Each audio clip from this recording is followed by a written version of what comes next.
Good morning, everybody. It's Sunday, a little bit before 11 o'clock. My name is Teri Hunter. I'm an intuitive astrologer, and I'm here every Sunday at 11 o'clock a.m. Pacific time to get the angel's advice for traversing the week ahead's astrological transits. Let me just adjust my screen real quick, everybody. There we go. Um, we're pretty much in the last week of Leo season, and we're going to start. We're in the storm phase of or I should say the shadow period. I'm sorry, my brain, of the retrogrades that are coming up. Mercury's going to go retrograde at the end of the month. Uranus is going retrograde, and pretty soon, in the next week or so, week and a half, pretty much 7 planets will be retrograde. Hi, Margie. Hi, Catherine. So good to see you. Hi, DJ. Good morning. Small wildflowers. I thought about you this week. I have small wildflowers on my table. I bought these little cute vases and I filled them with small wildflowers. Okay. All right. I'm going to try to stick to the business at hand, not get too funky. Hi, Stephen. It's good to see you. Yeah. I've in a couple different places. It's pretty fun. Okay. So this is what I want to say, you guys, because we've been going through a series of transits that have been awakening. And I want to say this, awakening is not even a fair word. I want to say it this way, bringing into a more focused awareness of the choices that we have within our personal freedoms. And I think what we're becoming aware of is that we are driven in some way into these choices, or we are directed, we are coaxed, we are encouraged into some of the things that we endeavor. And I believe that these transits that have been going on, with Pluto's last degrees of Capricorn, with Neptune's retrograde in Pisces, even Saturn entering Pisces, is all about sort of bringing this personal awareness into our lives that is offering us an opportunity to step into a vibration that is more aligned to what we want to experience versus what we are told or we are coached into thinking we can experience.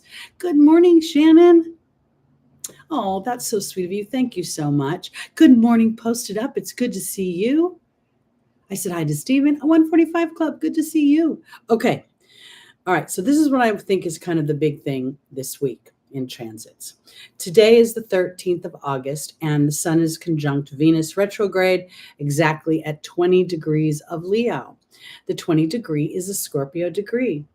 And Venus is my self-worth. Yes, she's my money, which is a product of my self-worth. Yes, she's my beauty, which is a product of my self-worth. She represents the health of my relationships, a product of my self-worth.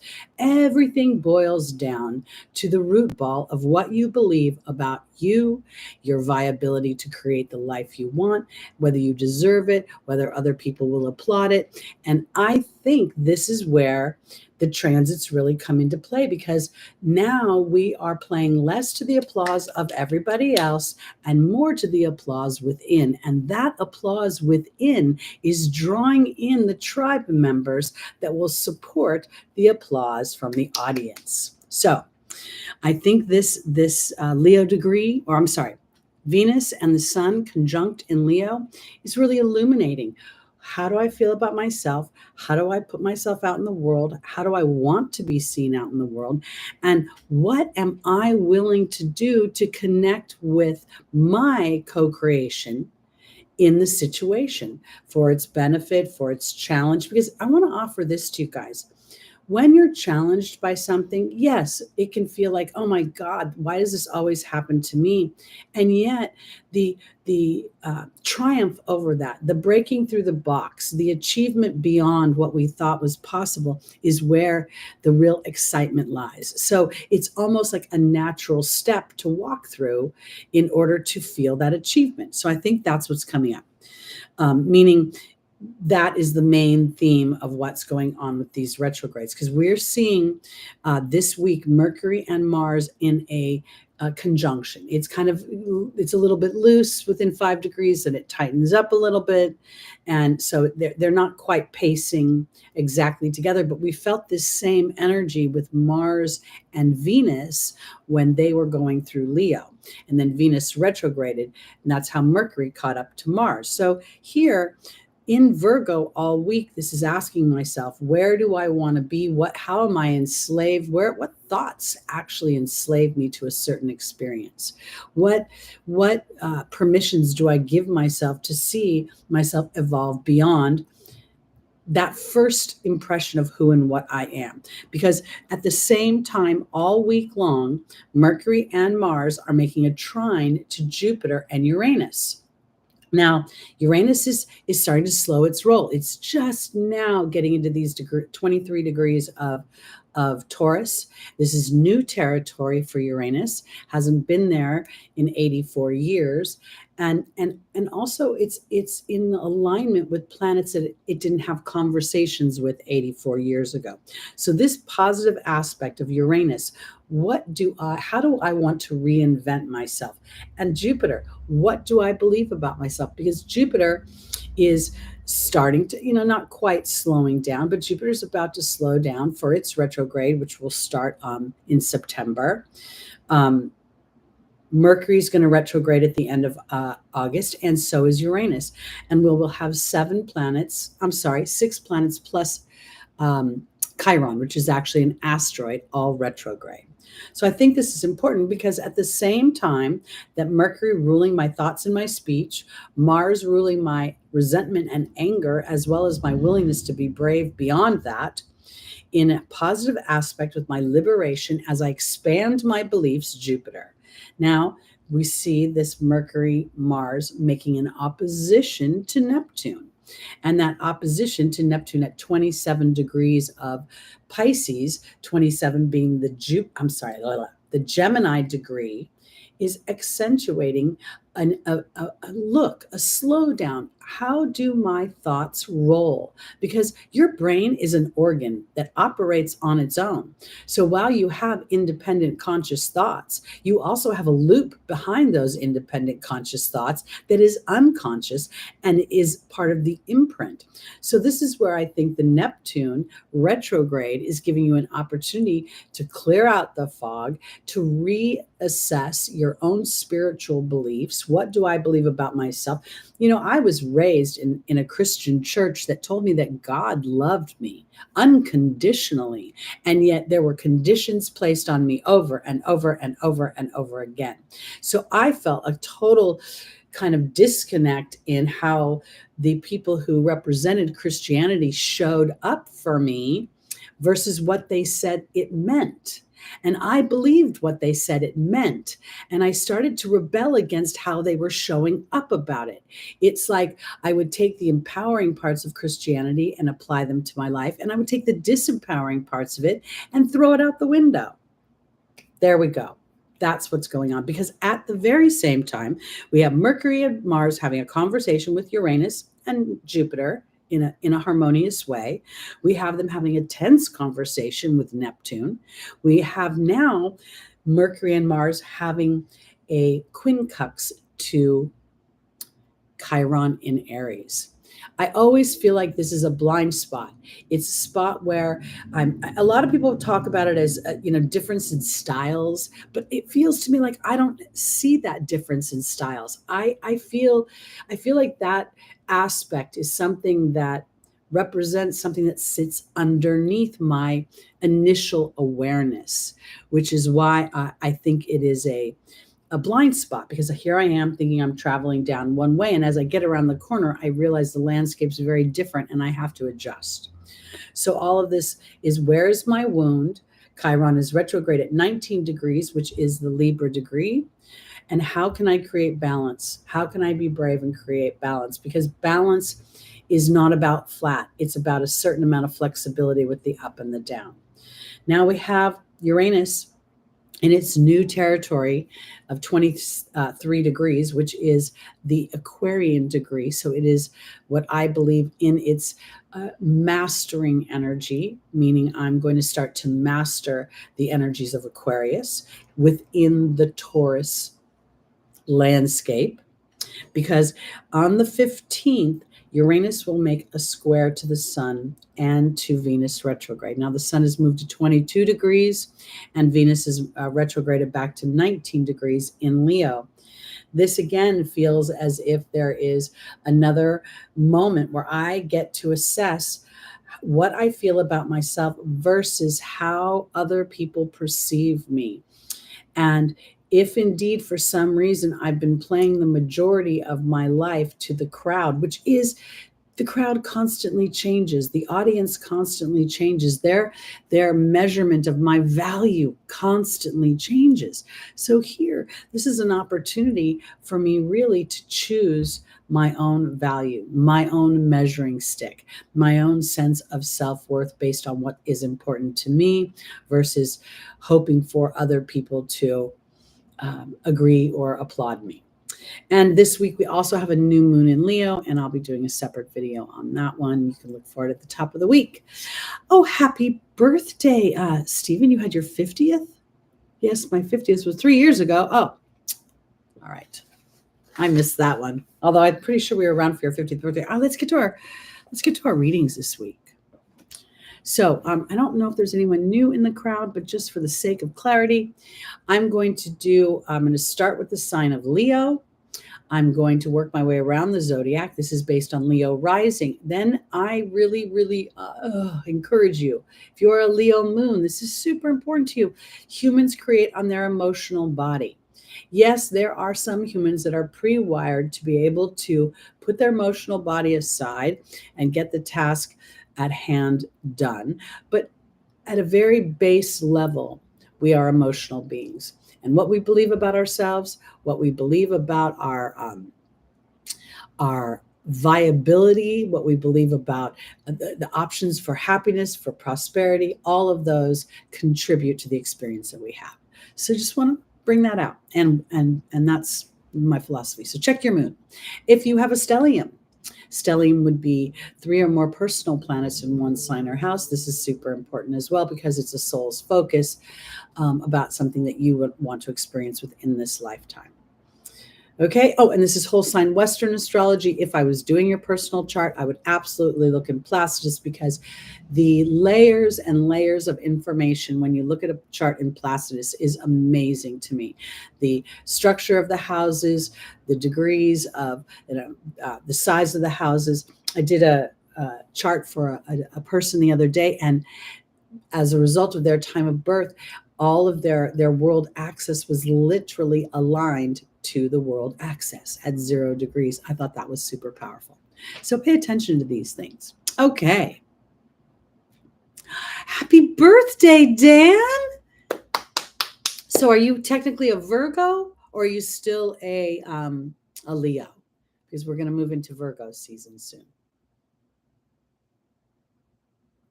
Thank you, Small Wildflowers. I was thinking about changing the show's name to Big Hair Horoscopes, but then I'd have to be married to this big hair every week. So I decided to opt out. This hair is a result of like 85 degrees humidity and me not wanting to look like Rosanna Dana. Okay, are y'all ready? We're going to start our readings with the wonderful sign of Leo. And Dan, if you're a Leo, we're starting with you. I am a Leo. Yay. Okay. Cue the angelic theme. Oh. All right. Oh, this is very exciting because this is a cooperative contract. This is people working together for our Leos, the 3 of Pentacles. We can look at the gentleman on the bench as an apprentice being coached by the 2 people on the floor, or we can look at him as the master who is being given directions about what they want to be created as a result of his chiseling. So let's look and see where we're going with this, because this very much is a Mars in Capricorn energy. Mars is exalted in Capricorn, which is so funny because people always talk about how Saturn and Mars don't really jive, but I do think that there is a wisdom there. Leo moon, 28 degrees. Wow, Pia, that is on the star Regulus, the royal star Regulus. That's super powerful. Thank you, everybody, for loving my big hair.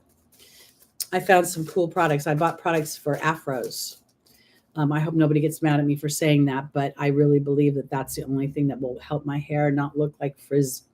And I bought all this fun stuff, and I've been kind of enjoying that. All right, here we go. Leo, rising, moon, sun, and stelliums. Our first angel is Bethany. The second is Grace and Antoinette. The third is Archangel Gabriel. And the final is Daniel. Now, with Venus going through your first house and having her be retrograde, it could be kicking up some dust. Okay, I'm not going to say it. My client calendar would indicate such. But I also want to offer it this way because it's a real opportunity to assess and reflect about how your relationships are supporting you, how they're making you feel loved. Are you able to feel comfortable when you're maybe in a downward slump, or when you've made a mistake, or when you've bet on yourself and maybe that bet didn't work out? Are you still feeling as if you're being supported? Because I want to offer it this way: we are not meant by design, but by our own intentions, to explore this place, to explore our varying adventures and the things we like, from organization and super tight environments to super loosey-goosey environments. We are here to explore our joys and our happinesses. We're really not here to be in a school of lessons. Yes, there are lessons about our focus, because the truth of who we are is buried underneath this human apparatus. So I think that this is about being a little bit gentle with yourself, Leo. As Venus goes retrograde through your house, there's this constant asking, am I valuable enough? Do I believe enough? I feel like there's almost like somebody's writing you. I almost feel like somebody's going, "Do you sure? You sure? You sure?" And you've had to say yes a million times, and yet they're still asking. So here we go. I want to offer it this way. This Three of Pentacles, while it is an earthbound card, I want to offer it today as an opportunity to be in connection with your team of heavenly hosts. Each one of us have a team. We got together before this lifetime. We had a conversation. We talked about timing. We talked about opportunities. And now, for my Leo risings, I believe this is a time to really dig deep about how do you feel valued in your relationships. Because there is that Venus retrograde right now, and having Venus and the sun today be exact at 20 degrees really makes me feel like I want to look just a little deeper if I'm playing to the truth of who I am and what makes me happy, or am I playing still to the approval of other people? Because Bethany is in the foundational position talking about taking care of you. You're the leader of the Zodiac, and I don't want to make it as if you're extra special, but your job when you decided to be a Leo sun, Leo moon, Leo rising, or a Leo stellium, you said to your team and to the universe, I'm going to go represent what it's like to display joy, to have fun, to believe that the human experience is better than it is bad. And now you're being tasked to put that into practical application, because this is about trusting the signs and the omens that you're on track, even if other people don't think you are. Because in the opportunity, the obstacle, somewhere your ego could be very much being triggered. And this triggering, Stephen, are you advertising on my channel? You're so funny. And gotta tell you, this ego card, and this is a compassion card. Okay, this is a card of having compassion for your ego, because it's important for you to have an ego that says you deserve to express yourself out into the world. And here is Archangel Gabriel saying this is the timing is right for this, to let some of the insecurities go, because you've already worked on it. Now is a time of magic. Now is a time to really look and see that everything that you have been endeavoring emotionally, spiritually, is starting to line up. And now you're going to start to see some of that in the material world. Here is Daniel, the angel of connection. Yes, it's the angel of marriage, but we're talking about Venus right now being retrograde in Leo's first house, representing your self-worth, your interactions with females, your interactions in your love life. And here it is, a new beginning. And I think that new beginning is because you're going through a period of time where you're evaluating what it is you want, and you're working with your team of heavenly hosts in order to feel more aligned and supported with this endeavor. Okay. All right. Let's go on to our Virgos.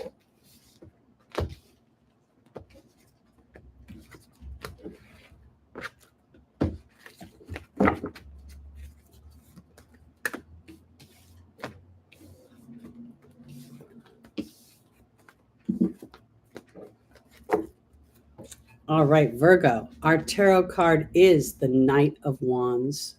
This is a fiery energy. It's an energy that is excited. It's expressive. It is galloping towards its passion. That's the way I want to put it. Let's see now. We know that Mars and Mercury are transiting through your first house.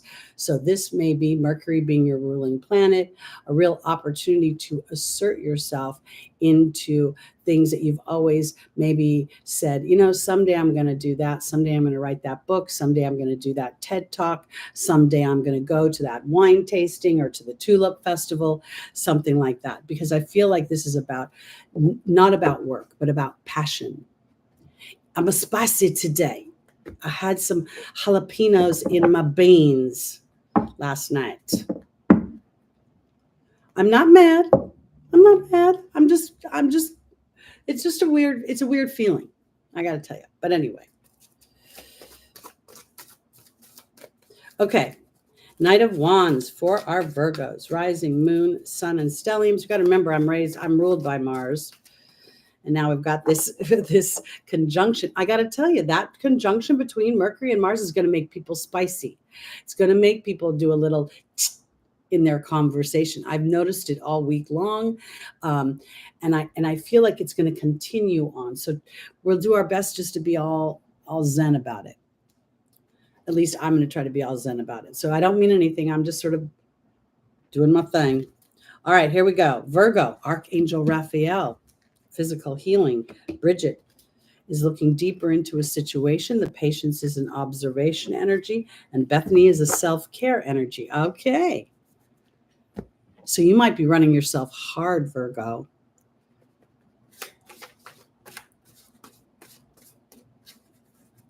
Okay. This looks like it's very much about your physical body, and that also includes your mental health, because that would affect your physical health. And if you've been running around busy, I've had with the weirdest spurts of cleaning. The other night, I just started wiping down the counter in the kitchen. The next thing you know, I'm pulling all the things out. I'm wiping behind and up and under and around, and it's 10 o'clock at night. I attribute that to Mars and Mercury in Virgo. Okay, Archangel Raphael is offering nourishment. Bridget is offering, the spider is joining Bridget. The patience card is being joined by the raven again, and Bethany's being joined by Merlin. I want to say for my Virgos, this very much to me speaks like it's time to have some fun.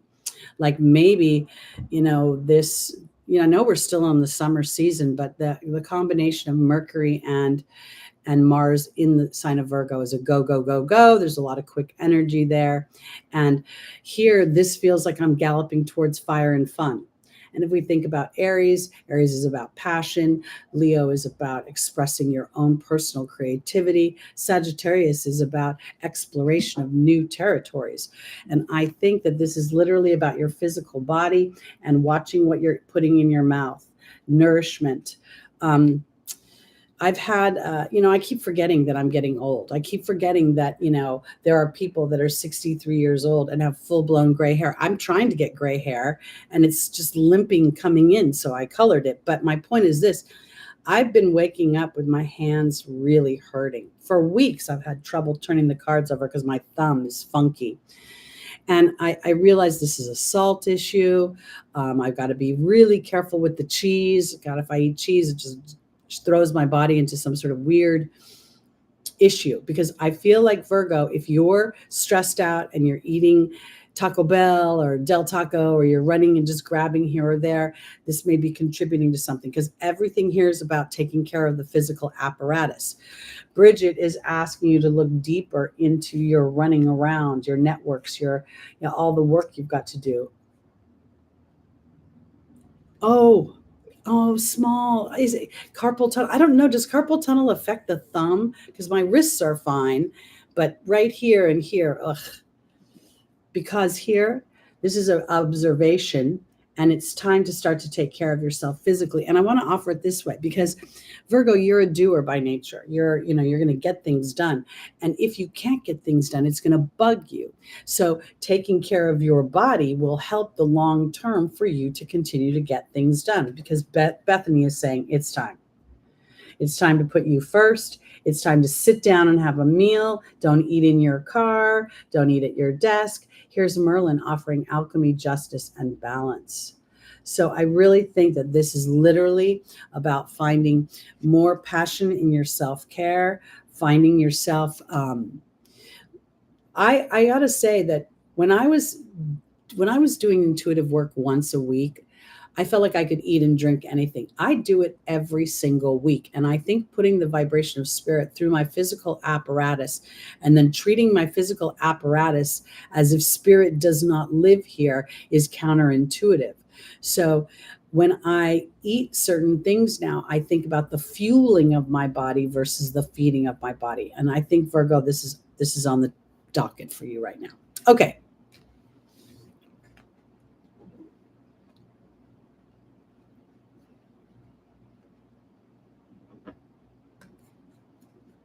Okay, here we go on to our Libras, rising moon, sun, and stelliums. Oh my gosh, DR, you are so right. I'm not 100% vegan at all. I think it's salt for me right now, but I also noticed that there are just, I have to make food at home. A lot of what happens for me is that when I eat out, there's too much salt or whatever they're doing to the food. Okay, Libra. If you're a 29-degree Libra sun and Libra rising, wow, that's super wild, Pia. And we have the South Node at 27 degrees today. As we walk through Libra, and the South Node in traversing through Libra is really, the first thing everyone's going to say is, oh, loss of relationships, erosion of relationships. And at the same time, there's Venus kicking relationships up. But I believe that this is about being egoless within our relationships, because Libra, and a true Libra, tends to be overly cooperative, passive in their assertion about what they want. They tend to want the other person to be like, well, what do you want? And this might be the egoist part, is asserting yourself into something that makes you feel contributing, like you're part of the story. You're part of the balancing act. All right, here we go. Libra, we have the Five of Wands. Now, this is interesting because this card, when you first look at it, looks like some sort of fighting or competition. And for me, when I look at it more closely, it's just five guys standing around holding their wands in a really awkward way. And this might be a little bit about how Libra may feel awkward with this South Node traversing through your first house, about how you're asserting yourself out into the world. Let's look and see where we're going.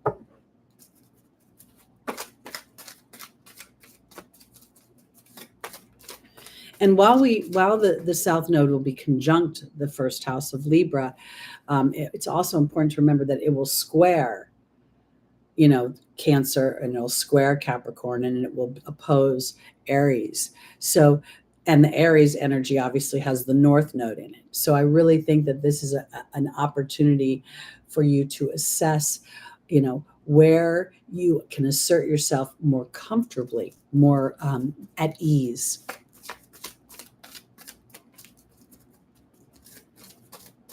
All right, here we go. Our first angel is Akasha, the teacher. The second is Grace and Antoinette. The third is Adriana. And the final is Isabella.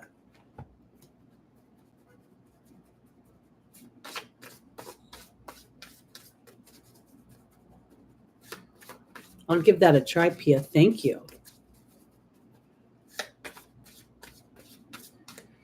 Okay. Akasha is being joined by the Wealth card.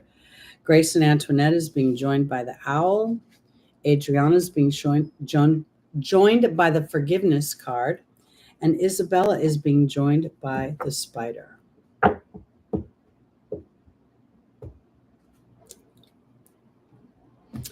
Okay, so this is what I'm going to say about this. Hi, Lucy Rose. Libra, this Five of Wands may have something to do with your group of friends, your circle of friends. Your ruling planet, Venus, is retrograde. I believe the Leo is your 11th house. So we see your network here, and you may find a little bit of disruption in that house for you right now.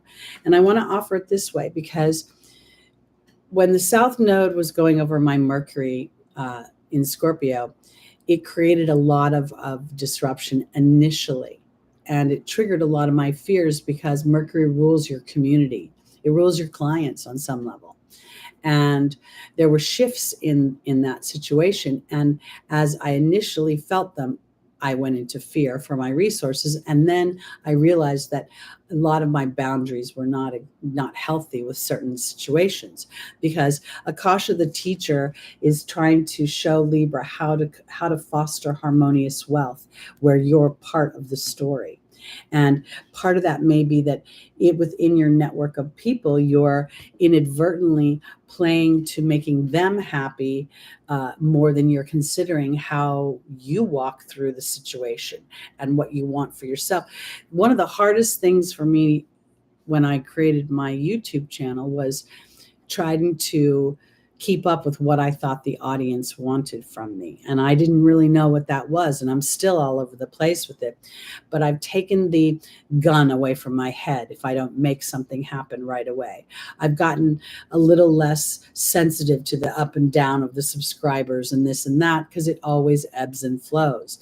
Because here, Libra, this is about having some compassion for yourself as you establish more healthy boundaries within your relationships. And if some of them feel like they've been competitive and that is not your nature, then as you're led in a new direction, trusting that path is bringing you into alignment with things that are more desirable and favorable for you, because Adriana is leading you to the answers to your prayers. And here's the Forgiveness card. For me, this Forgiveness card is always where something that was distasteful has come back around for me to see the wisdom that was extracted for me from that situation.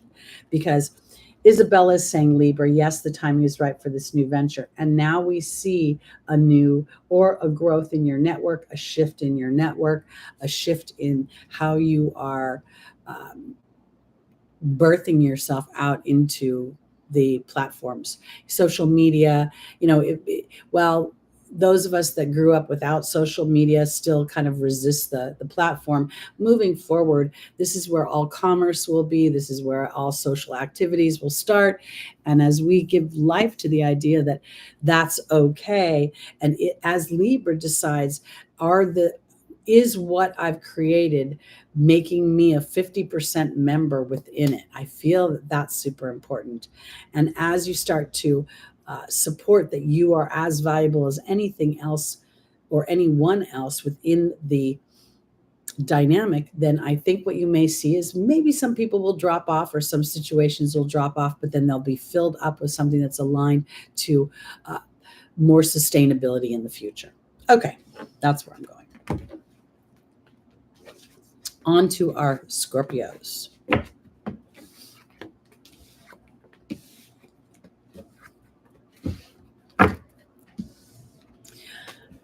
Okay. All right. Scorpio.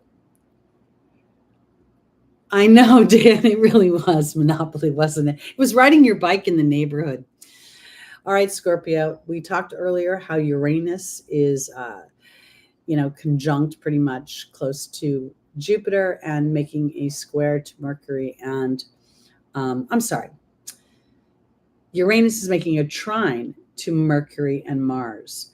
And I feel like this is very powerful because there's some liberating factor here. This card for me is very Uranus. It is, the crown has been blown off the top of the tower. Here we see this lightning bolt come in. Uranus rules lightning.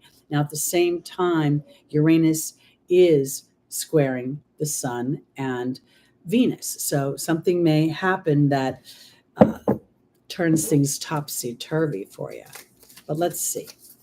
Because frankly, every time the tower has come up for me in readings for other people, it's blown something negative out or something that wasn't really working and brought something much more aligned in. All right. Our first angel for Scorpio rising is Caressa. You're at the end of a life cycle. New happiness awaits. Crystal is saying, have faith and hope. There's more on the horizon. Archangel Gabriel is wanting you to feel secure and comforted. And Aurora is saying, you're about to do something great. You just don't know it yet.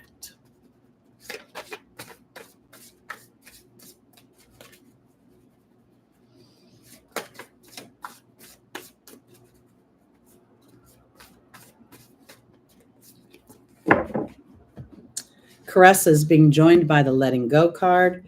Crystal's being joined by the stag. Archangel Gabriel's being joined by the love card.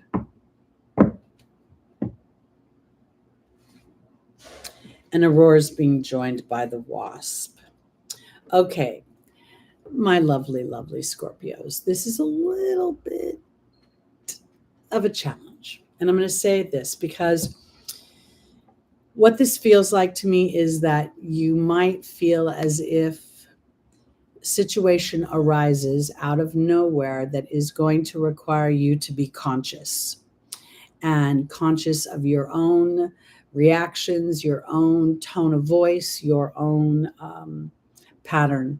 And I want to offer it this way because personally, it is the disruptive moments in my life that have revealed my own personal evolution and in many ways have been the places where I'm like, wow, I'm really glad how I responded to that particular verbal assault, whatever it may be, because without that challenge, I couldn't feel my own growth and power. Because Caressa says you're at the end of a life cycle, new happiness awaits you. And the letting go card absolutely feels like something's being let go of today. And when I say let go, it may be the letting go is the emotional dynamic for Scorpio. I can no longer be at a level of crisis all the time. I have to bring myself down because Crystal is saying have faith and hope. There's more on the horizon. And the stag is asking you gently and lovingly to not be prideful about your hurts, but rather to step in a vibration of love and to realize that whatever is going on that is maybe feeling slightly distasteful initially will maybe give life to something that you've wanted that you could not see up until now. The Archangel Gabriel talks about communications, and in this world, everything we do is involving communications of some kind or another. So here, I think this is self-talk. I think that if for some reason, and let's say that Scorpio is the actual tower here, what if you during this Uranus square to the sun and Venus, you're like, I can't do this anymore. This relationship isn't working for me. And this could be friendship relationships. I think that how you maneuver it, how you walk through it is where you will actually feel a sense of power, control, and peace with the situation. Because now when I go to this final position, I don't see the wasp as you being angry because Aurora is saying you're flying high right now. Don't descend into the anger because you will soon inspire people with your a way of being. DJ, that makes perfect sense to me because if Venus is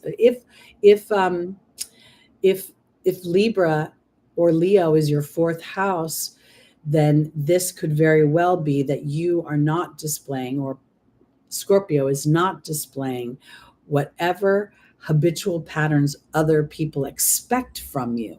And because of that, you feel this sense of evolution. I remember when my sister, my sister's an interesting person. Her Mars is in my 12th house. And no, I'm sorry, her Mars is in my 6th house. And there is she's always kind of doing things under the radar that to me were like needles always jabbing at me and poking at me.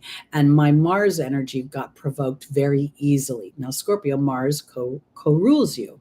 So I got really known for my anger, my resentment, my getting in other people's faces when they pissed me off. And as I matured and I started to see how people were using my anger against me because I was reactionary, I was not choosing. Here's an opportunity to choose. This could very well be you being aware of the people, the situations around you that use your character and your integrity and your personal dynamics, and they fuel you into a place that gives them an excuse to be who they are. And now it looks like you're starting to catch a clue, which would be total Scorpio, to see the psychology underneath the actions. And now you're like a strategic general. You're not going to just go out and war. If you're going to go into a situation, you're going to be smart, conscious, and aware of it. And that's why I think you could very well be letting go of anger the way you've expressed it in the past. And it's not about being constructive for those folks out there. It's about being constructive for the folk in here and feeling good about yourself when you walk in, into the mirror the next day. All right. Because that's what happened to me. When I started to see how I was being, what do they call that? Gaslit. I was being, and when I started to pay attention to it, I didn't tell anybody what I saw. I kept my mouth shut, because if you really want to win over your enemy, you can't let them know what you know. And anger will always barf out what you know. Okay, on to our Sagittariuses. Much more easy card. Here's the Strength card. This is gentleness. This is fortitude. This is a willingness to continue on and to be gentle with oneself. This beast is so happy to have this beautiful goddess rubbing his head. He's not going anywhere. He's got his tail between his legs and will give her anything that she wants. So let's see. And Sagittarius, the 8 is a number of prosperity and transformation. Yep. Keep the course, Stephen. Stay the course. There's bounty to be had. I love that word, bounty. All right. Adriana is leading you to the answers to your prayers. Teresa is asking you not to worry. Archangel Uriel is telling you frustration and is blocking you, as well as negative thoughts. So this is the thing. The Strength card is really a fortitude energy. It is a continue to move on in spite of what you can see, and to be gentle and diplomatic with yourself as you realize that you're a co-creator in this universe. And humans for such a long time have forgotten about that. We got to pound the pavement, make things happen, do things. And we don't really think about our energetic vibration as we do things. Adriana is leading you towards the answers to your prayers, and she is being joined by the Wind Fairy. Teresa is being joined by the Baird. Archangel Uriel is being joined by the Raven, and Francesca is being joined by the Lady of the Lake. I almost feel like with our Sagittarius, we're sort of picking up where Scorpio left off, because Adriana is leading you to the answers to your prayers. And the prayers might be that your mind is like very active in what is not working, where you need to be, where you need to go. Building this channel has been very important to me. And when I started it, it was a very altruistic mission. I wanted to share my information. I wanted to use the tools I'd garnished between the tarot and astrology, et cetera, et cetera. And I found myself trying to build this channel to make money. Like, I got caught up in the numbers and the statistics and who's doing what, and it wasn't working for me. It became something that I didn't realize what I was doing. The reason I say this to Sagittarius is I think that the wind fairy and Adriana leading you back to something that's more altruistic, something that calms the beast, something that feels more gentle and kind. And maybe inadvertently you've gotten caught up in proving, if you've taken an alternative path, if you're doing things outside the box, you may inadvertently got yourself into a thing where you need to prove what your theories, your hypotheses, your philosophies are true. And I say this because if you're looking for the outside world to agree with you, then it might be premature. Because again, we're on a road here. It's not happening right away, and you're being led to something. And I think that when I look at the Baird and I look at Teresa, I feel like this represents the historic relationships in my life. I feel like Teresa represents worrying about other people's opinions, thoughts, dynamics, the things I have in connection with them. And when I look at this, I feel like it has something to do with Venus retrograde in Leo. And there's a part of me for my Sagittarius is it's saying maybe it's time to travel into that new place and experience it on your own, so that then others can experience you in an evolved energy. Because clearly that something with your history is continuing to frustrate you, and Spirit is asking you to move off of that, to fly away from it. It's potentially not going to change. And if you keep going back looking for evidence of change, you may just find yourself more frustrated. Because Francesca talks about visualizing the challenges, and the Lady of the Lake is about your deepest truth. And there's a fight inside of her, between her emotional body and between what her brain is telling her and the truth in the middle. So let me kind of round this out. Sagittarius, lots of people have relationships with people they love, but they don't necessarily align to. We find those in our families often. People that think of things very differently or approach things from a different place. And yet at the same time, here we are, with this structure that says family's supposed to love each other and family's supposed to support each other and they're supposed to do this, supposed to do that. It may not be the case.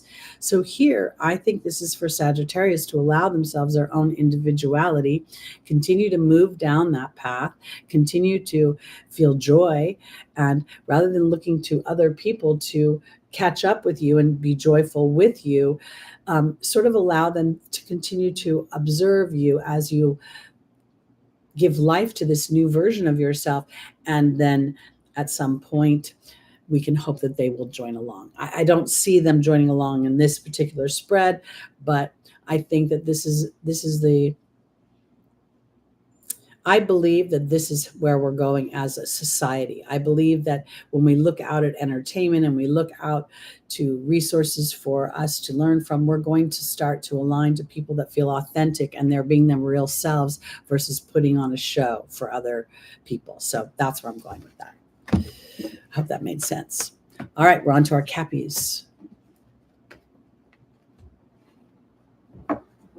Yes, there's that infinity symbol, Lucy Rose, which means, what goes around comes around. And oftentimes when we've been hurt, we think, oh, you'll get yours, but it's really a line of thought. The things we put focus in on, the thoughts we put focus in on, we draw to us. And I think that's what Spirit was talking about in that particular reading. All right, Capricorn, the 10 of Wands. This is not an easy energy, although Capricorn has the ability to endure this energy. But this is a guy that's actually working hard. I don't know if I would say he's working smart, because his head is down and he's overwhelmed. He's burdened. Let's see where this is, because I've been seeing a real transformation in my Cappies. I've been seeing them as those happy baby goats. And if you're looking now for other people to see your transformation, you may actually be, this is where this may be coming in. Thank you, Stephen. All right, here we go.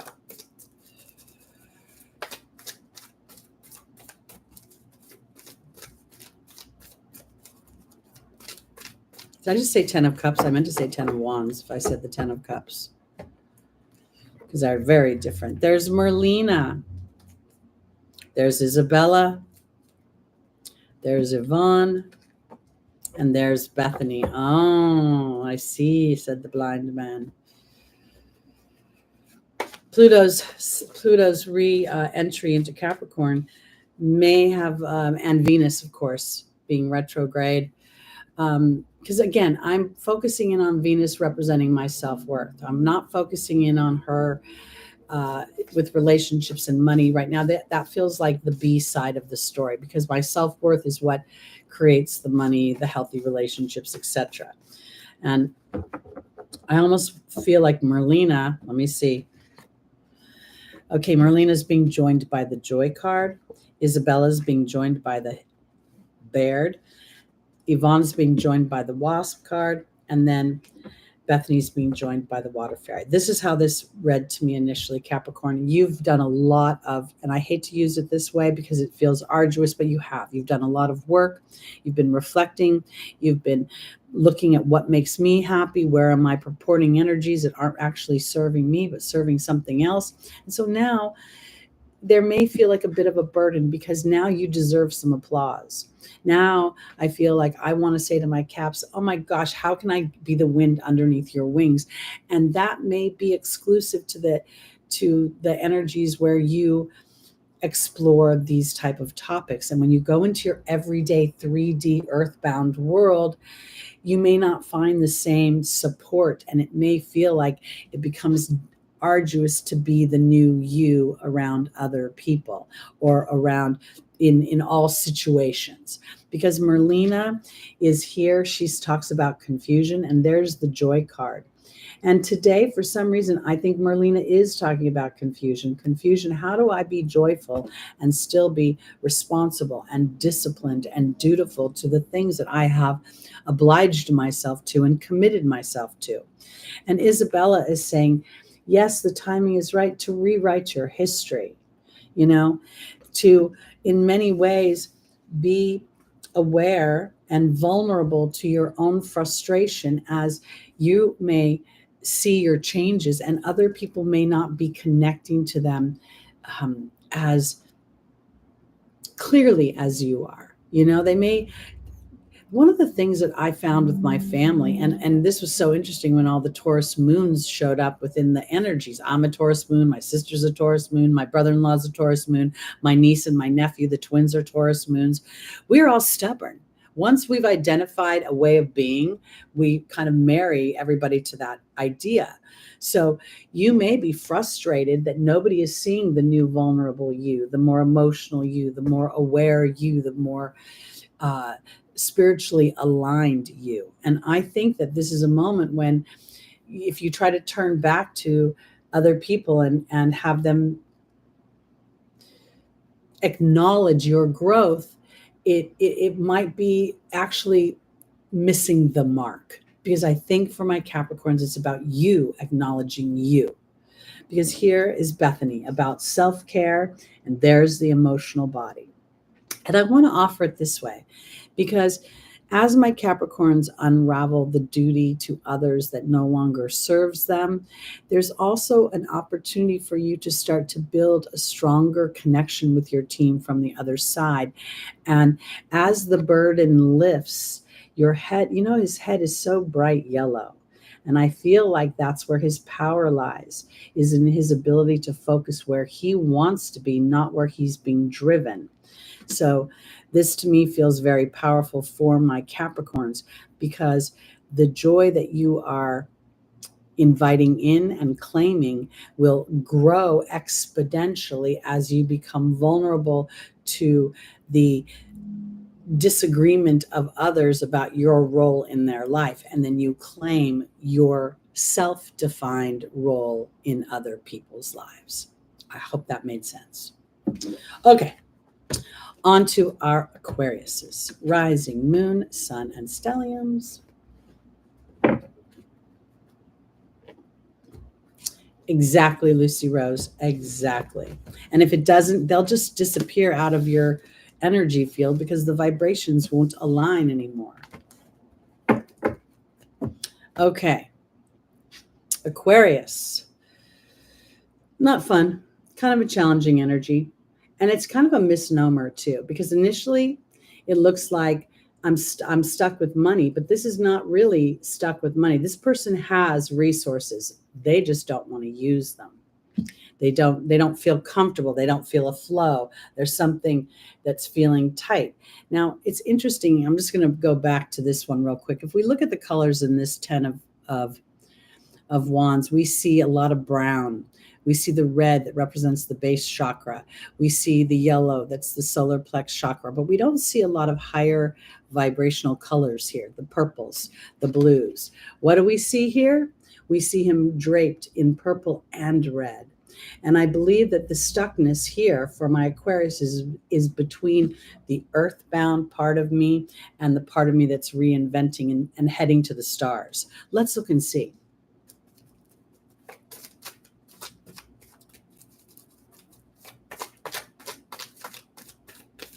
Whoop.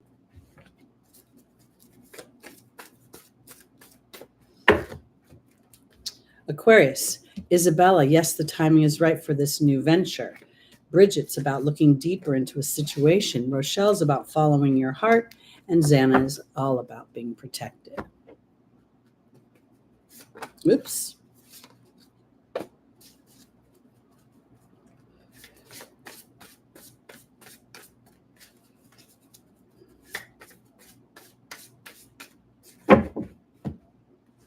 Isabella and the fire fairy. That's fun. Bridget and the blossoming and beauty of the butterfly. Rochelle and the cat.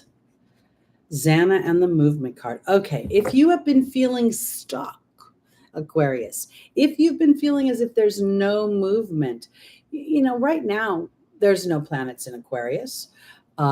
We saw Pluto tip its toe into Aquarius and then tip back into Capricorn. We know that Pluto is going to move into Aquarius for 20 years in the beginning, January 2024. And I want to offer this because if you have been feeling as if there is no movement or the resources haven't come in, yes, the timing is right to be optimistic. And I want to offer it this way because sometimes when we perceive a situation, when we look for our resources, where things will come, and we assign somebody, a value, they're going to provide this, and then things get stalled, the universe could be providing a better resource or a broader resource or a timing of it. Because Bridget is here asking Aquarius to look deeper, and then this is about the transformation. So I want to offer it this way. Let's say Aquarius is a scientist. Let's say Aquarius is adventuring into some, new platform, broadening their World Wide Web presence, whatever the case may be. There's something about how you're observing this now that feels a little bit narrow. And the narrowness feels as if you personally are trying to move the chess pieces on the board. And I feel like if you move the chess pieces, they'll move. But if you allow the universe to open a space, it will open one much bigger and broader than you initially anticipated. Because yes, the timing is right to be optimistic. Because if you are stuck in some way, then you're waiting for a baton pass of resources. This is a material card. Then we have Bridget saying, I want to look deeper. If you are, okay, let me offer this. Venus is retrograde. Venus rules our money. If you have somebody who's come into your life who you had an instinct, like, you know what, I don't know if I should ever take money from them, or I don't know if that person is stable, or I don't know about this. Default to the no of it. Don't do it and wait for a sign from the universe, because something is transpiring in the other realm. Meaning, as you honor and follow your heart, new things are going to come. A new life is being offered to you. I see this cat as 9 lives. And when I look at the final position, you're being protected because the movement that you're looking for is not actually in your hands right now. It will come into your hands, but it will come through an inspired idea. This last week or so, I had an inquiry from somebody, and this person left a 1.5-minute message on my voicemail. When I finally connected with them, they kept interrupting me, would not let me explain what I do, how I work. And then 2 days later, accused me of talking too much and was really mean to me in a couple of texts. I did not respond to those texts. I was very aware of my Martian energy. And then a day or so after that, they apologized. I continued not to engage in that energy. Could I have used the client? Maybe. Did Spirit say that client would cost me more than it would be worth? Something is going on, Aquarius, where you're perceiving your resources is not as um, as fertile as you might think. And I almost feel as if allowing Spirit, staying optimistic while Spirit moves these pieces around will reveal a more solid resource for you. I hope that makes sense, because there's movement without movement today. All right. So my whole point about that story was, well, I really have grown a lot with my Pluto transits, and I was not very pulsed by the whole situation in the way of, oh no, resources. And I had about 4 or 5 people book right around that. So I almost felt like Spirit was saying, when you say no to imbalance, they bring balance in. All right, on to our Pisces. There it is, the 6 of Wands. This is a card of victory, but this character has been to battle, because you cannot experience victory without some sort of battle. Now, if we think about Saturn retrograde in your first house, the very early degrees, I believe today Saturn is at 4 degrees retrograde, and Saturn in Pisces is really kind of throwing this realistic blanket over all situations, asking you to remove the fog. Neptune retrograde, remove the fog. Here we go. Where are we victorious? Vanessa, faith over fear. Sonia, connecting with your loved ones on the other side. Crystal, having faith and hope. And Celeste, a shift in the way I'm thinking. I watched this great documentary on Edgar Cayce the other day, and it made me want to see his astrological chart. And he has a stellium in Pisces in the 8th house. I couldn't even believe it. It was crazy. In Leo rising, I think it was a late degree Leo rising, and Uranus was up on his midheaven. I was like, of course he would do all these wild, crazy things. This farm boy I think he's from like Kentucky or something. Okay. Vanessa's being joined by Merlin. Sonia's being joined by the deer. Crystal's being joined by the king. And Celeste is being joined by the disruption. For my Pisces, I really believe that this is a victory of your faith over your fear, victory in your believing in yourself and starting to really put roots into that belief in yourself. Pisces is an amazing energy, but it's a little bit sketchy because, given too much negative input, it can really send you down a road of feeling invisible, of feeling unworthy, of feeling as if people don't see the truth of who you are. So when I see this victory card, I feel as if you're getting an opportunity to truly feel that sense of divinity within you. And through that, there's a sense of magic. Your faith brings magic, and that magic brings balance, because here your fears are best served through your connection to Spirit. Meaning, if you have fears about something, if you have trepidation about something, if you have unsuredness, Saturn can really mess with you. It can really stoke what sits underneath the surface. And here Spirit is saying, be gentle with yourself, connect with us, because this is where you will find solace. There's something happening that's going to bring a sense of justice, a sense of new authority over your own life, but there's a process to it. And part of that process has been disrupting the line of thought that you have already been adopting. If for some reason, again, Pisces rules the 12th house. Here, Pisces is the first house. So this is a foreign territory to begin with, to be feeling like I put myself first. Who am I and what am I? Because you guys know that I think of Celeste as the way I'm thinking, and Spirit is talking about a disruption in the way you're thinking that brings victory. So there could be, if you're a creative Pisces and you're willing to explore your creativity, there may be now a new level of of awareness that it's time to birth it into a bigger spot. That it's one thing to sing in your bedroom and sound fabulous, but now maybe it's time to sing on TikTok, or it's time to open up to more bravery. But in any case, it starts with your faith in yourself. That will bring in a sense of justice and balance. All right, on to our Aries. Oh, thank you, Small Wildflowers, for saying that. Oh, thank you, Jenny G. I appreciate that so much. All right, here we go. On to our Aries. Rising, moon, sun, and stelliums. How you liking that north node? Are you enjoying it?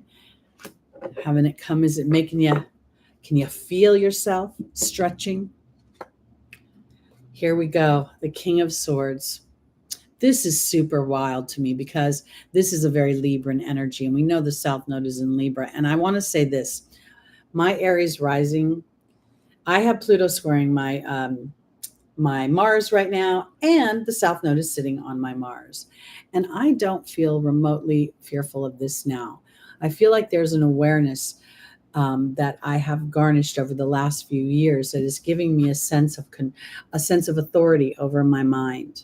And I'm not saying that I don't have weird experiences that come into my brain that I think, have anger thoughts, but how they process now truly feels, let me just show this.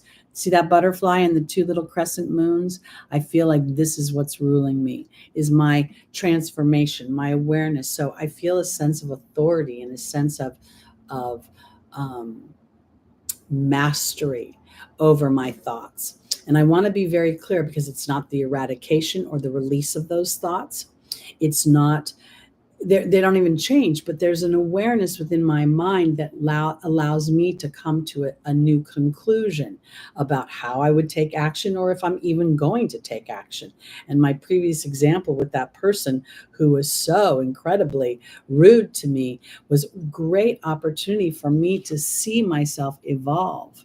Now, Aries, the first thing anybody says about Aries, oh, it's the warrior god. You're angry, resentful, you're harsh, blah, blah, blah, blah, blah. Same thing for Scorpio. It's so unfair. But at the same time, when we're in an unconscious place, those energies do end up kind of being to the surface. So I think we're going to see an opportunity for Aries to be a more master of their thoughts.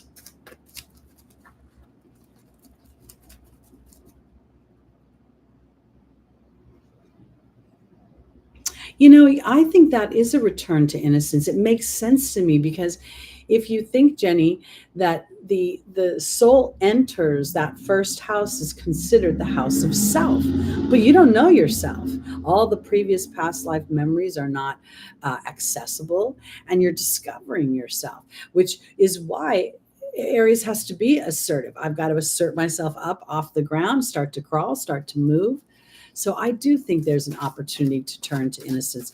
I also think that humans by nature are trained to look at the dark side of everything, the troublesome side, the fearsome side. Where can the problems be? Why do you need Geico? Why do you need Allstate? Why do you need Blue Cross? All because calamity. I hate that mayhem guy, okay? I used to think he was kind of funny at first, and now I just think he's a total a-hole, because I'm just so sick of being pummeled with fear-based concepts to manipulate me into a certain vibration that gives my money to you.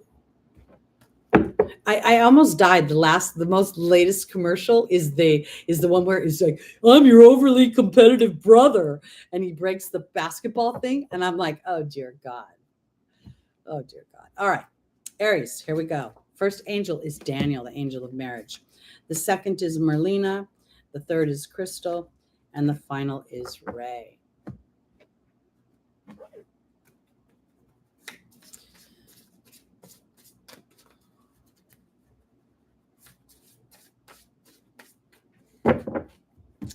Daniel is being joined by the Wind Fairy. Merlina's being joined by the Movement card. Crystal's being joined by the Frog, and Ray's being joined by the Novice. Wow, Jenny, talk about a return to innocence right there, and there it is. All right. All right, my heroes, my Aries heroes, okay? I want you to start to reframe yourself. I want you to think of yourself as the peaceful warrior, because Daniel is the rules history and relationships. And there's the wind fairy. And here we see the king of thought. So here I'm thinking that Aries is getting an opportunity to, we know that Venus is traversing through your fifth house. And I say this not because of the romance aspect of the fifth house of Leo, but the creative aspect, the aspect of self-expression. Okay, that is a common thing between the Aries and the Leo energy. So I think that this is about using your mind to analyze your history, and in doing so, now you get an opportunity to really see where you have been purporting balance, and there has been a shift and a not every Aries is angry, okay? Sometimes you're afflicted, Aries, and you can't express your anger. But whatever out of balance energies, and we all have them, to me, there's a justice thing that's going on here. There's almost this feeling of Aries is saying, you know what? I can't condemn myself forever. So I am going to give myself permission to rewrite this story. My sister used to say, you're hostile, you're angry, you're difficult, your standards are too high. All of those things are true. Okay. You rub up against me, and I am more than willing to be assertive versus backing down. But when I look at things, really, I wouldn't change that. I don't want to be I would rather dumb down my assertiveness than try to push up being more assertive. So as I'm aware of myself, I'm bringing myself into balance, because Aries, Crystal is saying, have faith and hope. There's more on the horizon that you can't see. And here is that reconciliation of who and what you've been. And I want to offer it here because now, as the spiritual, peaceful warrior, I don't know if you guys are familiar with the author Dan Millman. He wrote the book, The Way of the Peaceful Warrior. So I'm using his phraseology here because as you've connected to spirit, you're giving yourself a new beginning. And that North Node going through your first house is giving you an opportunity to be egoless to the opinions of the Libra energy and to say, I want to assert myself in this direction. And I am enjoying this adventure. I'm enjoying being a pioneer, discovering the new part of me because I hold authority over myself and I'm aware of my thoughts. And awareness, again, is not the eradication of negative thoughts. It's a choice, a conscious choice.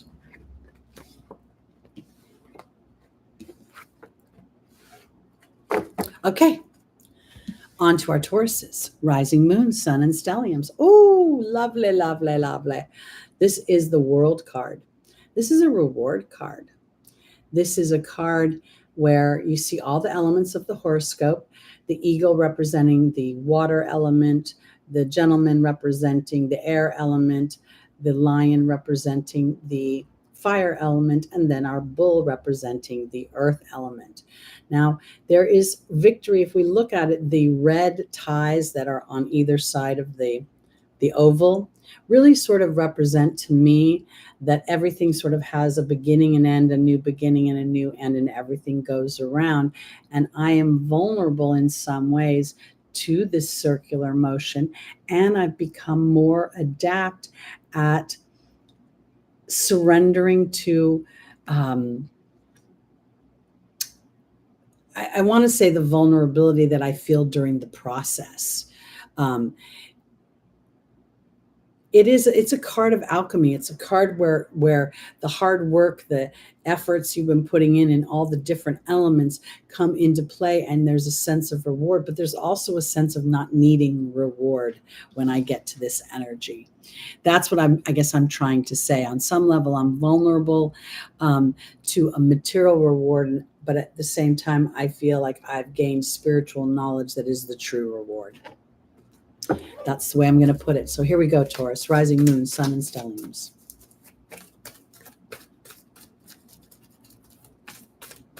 So Uranus is going to go retrograde in your first house. Jupiter's about to go retrograde in your first house. All of this. Now, if you do Placidus This is based on whole sign Western, but if you do Placidus, because I'm an Aries rising, 26-degree Aries rising, so my first house has only 2 or 3 degrees of Aries, and then it's all Taurus. So you might pay attention to that, because I could be very Taurus in some ways. All right, Bridget is our first angel. The second is Crystal. The third is Seraphina, and the final is Merlina. I almost feel as if when I looked at this, Taurus is being, the world card is tasking Taurus to use all the elements, like from a deeper place. Taurus is very methodical, wants to move slowly. It's funny, Taurus rules the voice, and yet we call Taurus the silent one. Because I think in the family history part of Taurus, there is a sense of think before you speak kind of idea. And here, when I look at this, I almost feel as if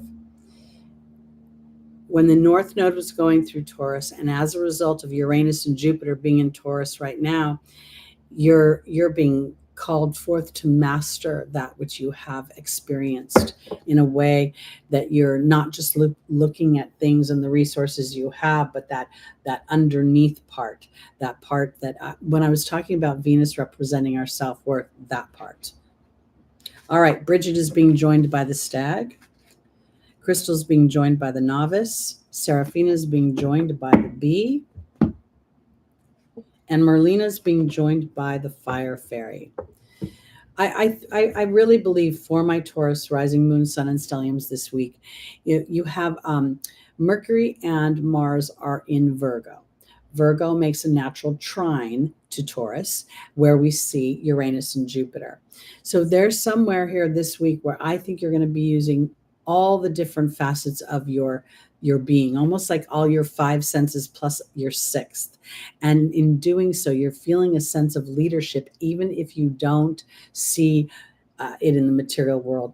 Because Bridget here and the Stag makes me feel as if you're starting to practice that which you have experienced, and through a more cerebral, conceptual place.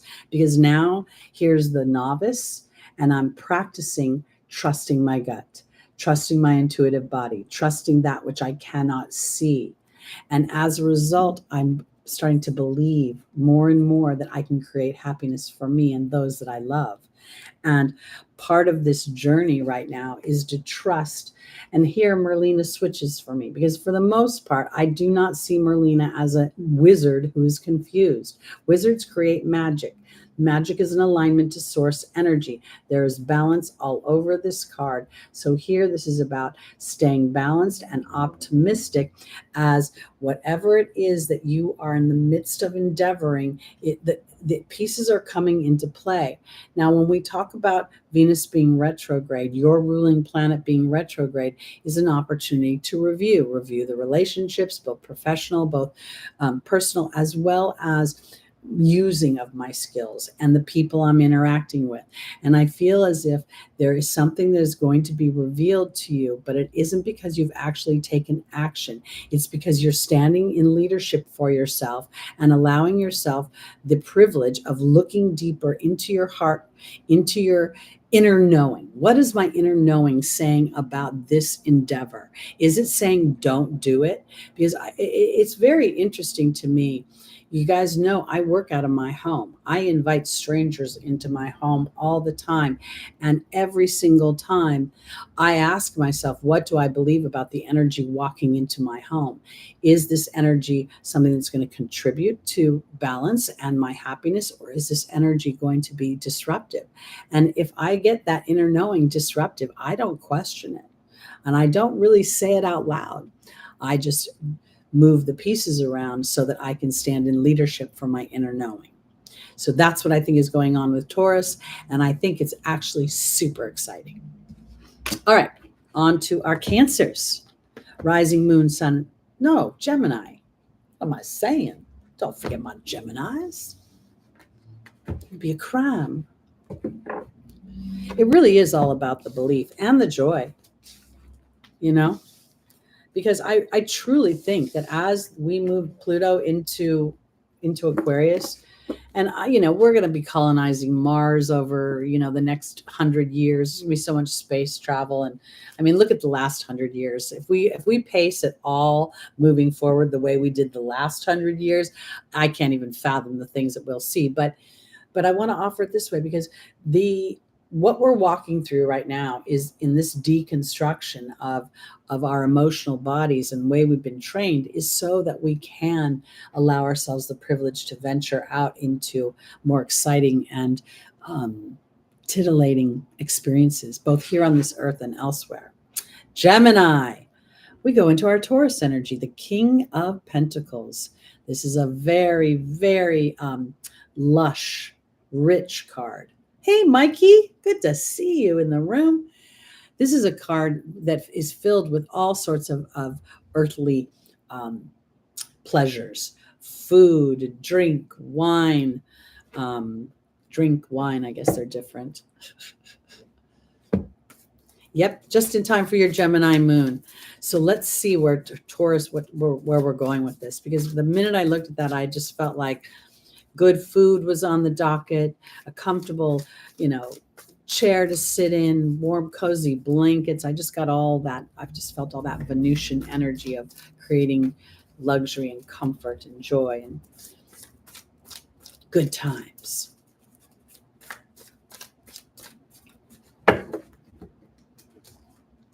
Akasha, the teacher. Gemini, rising moon, sun, and stelliums. We have Maya, the teacher, two teachers. Celeste, your thought, your way of thinking, and Rosetta, which is about childlike innocence. It's also about being involved with children, but here we're talking about the twins. You already rule youth, school-age children. That's grammar school, junior high. Let's see where we're going. Akasha is a spiritual teacher, being joined by the choice, the mystery card. Maya is being joined by the bear. Celeste is being joined by the stag. And Rosetta is being joined by the serpent. This is your inner child, my dear Geminis. I want to offer this. That King of Pentacles makes me feel as if I want to stand in authority for the things that I love, the things that make me feel comfortable, the things that I enjoy, the foods that I enjoy, everything material. And Akasha, the teacher, is actually talking to Gemini about your choices. What choices are you making? And here, Maya seems to be sort of chiming in with Akasha, asking you, what have you learned about your history? What have you learned about where you've been? And are you willing to tell a new story? Because in the angel's advice is Celeste. And yes, it can represent a new home or a new place of employment. And I absolutely, if you guys are looking for new work, this could very well be. But it's always going to start with your belief and what you want, what's deep inside of you. And this is standing in leadership of the things that you want, the home that you want, the work that you want. Because I think what's happening is that as you use your mercurial mind, now Mercury is going to go retrograde in Virgo. So while Virgo is not the sign, we're talking about Gemini. It's a sister energy because you're both ruled by Mercury. So I think this is about becoming the King of Pentacles in your own mind, learning about your choices. How many times did I make a choice based on somebody else's wants and desires, or am I making my choice based on what I want and desire? Because I think that as you do that I feel like Rosetta is representing more fun. I feel like the serpent is representing the shedding of a skin that is providing you more enjoyable experiences. And that might be right back where we're going here. Because to me, when I look at that King of Pentacles, this is like, it's very Venusian in Leo. I want to go to summer concerts. I want to go hang out with my friends. I want to kibitz and laugh and play games and be entertained and have the people that I love around me and have it be a more light and almost a trivial experience, nothing heavy. Everything feels a little bit lighter. And I want to offer it this way because part of that for Gemini comes as a result of choices that you make. choices that you make that turn away from your history and start to tell a new story. And that new story represents a new way of thinking, and that new way of thinking starts bringing in new experiences. And I do think that many of you will have opportunities for new jobs. I don't know why I want to say that, but if indeed you are a Gemini and you've been thinking about wanting to explore new ways of making money or changing jobs in some way so you're feeling more satisfaction or value, this could very well be an opportunity to start that process. But the first part of that process is allowing yourself the privilege of discernment. You know, what does make me happy? What do I enjoy in a job? I remember when I was younger and my parents were coaching me into a career, they were coaching me into banking. I should work at B of A or, good benefits. And then there was the real estate, both of which did not seem very palatable to me. So I decided to go get a job in Hollywood. And when I put my mind to it, Spirit started opening doors for me that I had to walk through because I didn't have any experience and I didn't know anybody. But my bravery made those relationships come into play, and it offered me new things. So if indeed you're looking for a job, I hope it's a good, fun job, not just a job to make money. All right. Our final sign today is our Cancers. And here we have the wonderful card of Temperance. This is about flow. If we look at the feet on this character, there's not really balance there. You don't really feel a sense of balance. It almost feels as if this angel is floating a little bit on that water. And so to me, there is a very much that water going back and forth in the cups. My dreams are still down the road a bit. And there's a part of me that has to kind of close my eyes, and not look around me to see where balance is, but to feel the balance within. Let's see where we're going. I love this card as well.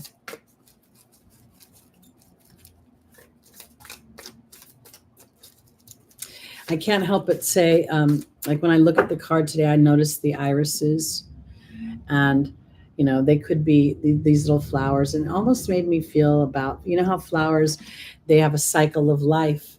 And I almost felt like when I looked at that, there's Cancers being offered an opportunity to understand cycles of life, to have an ebb and a flow. This too shall pass kind of thing. Hey, Matt, welcome. Happy Sunday to you as well. We're on our very last sign today, Cancer, rising moon, sun, and stelliums. Our first angel is Aurora. The second is Serena. The third is Crystal. And the final is Archangel Uriel.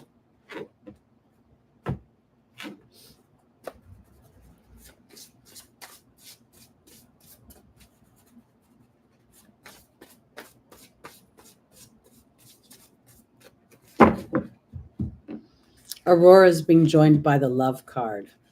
Serena is being joined by the Wind Fairy. Crystal's being joined by the Baird. And Archangel Uriel is being joined by the Bee. Okay. Cancer is a sign of family.